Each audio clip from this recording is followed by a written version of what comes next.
কি খবর রুকু সুকু? অনেকদিন পর লাট্টুর কথা মনে পড়েছে যে। আরে না না, তা কেন? আমরা তোমার কথা হামেশাই ভাবি দুজনে।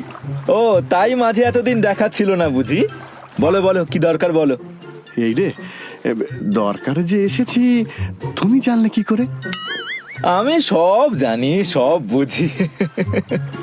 তা যখন ধরেই ফেলেছো বলেই ফেলি। আসছে রমজানে নতুন জামা কিনতে চাই। হ্যাঁ হ্যাঁ, খাদির নতুন পাজামা আর পাঞ্জাবি।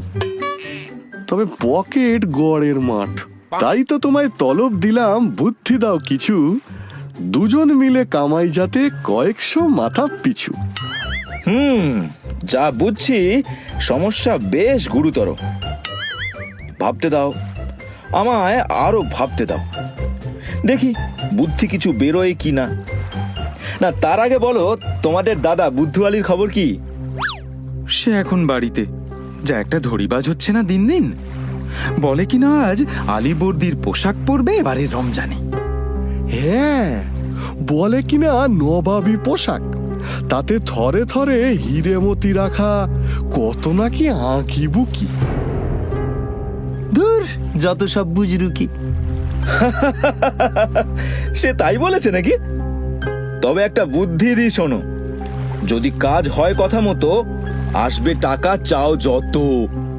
সত্যি? বলো বলো, কি বুদ্ধি বলো।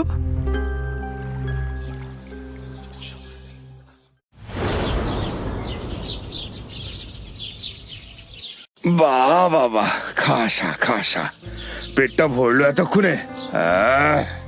বাবুর্চি বেটা একটু ফাঁকি টাকি দেয় ঠিকই, তবে রান্নাটা মন্দ করে না। বাহ বাহ বাবা বাবা বাবা।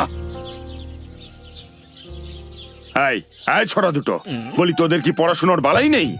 বলি এই সময় এই ঘরে আসা কেন? হ্যাঁ, আরে খালু, পড়ছিলামই তো, কিন্তু এমন খুশির খবর পিয়ন বাড়ি বয়ে দিয়ে গেল যে না এসে থাকতে পারলাম না। পিয়ন? খুশির খবর? কি বলছিস তোরা?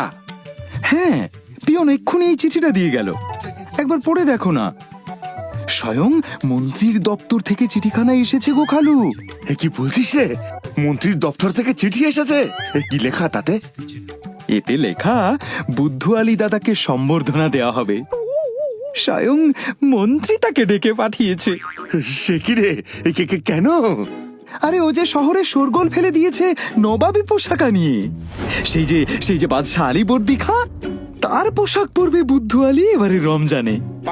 এই শহরে এর আগে এমন কেউ পরেনি।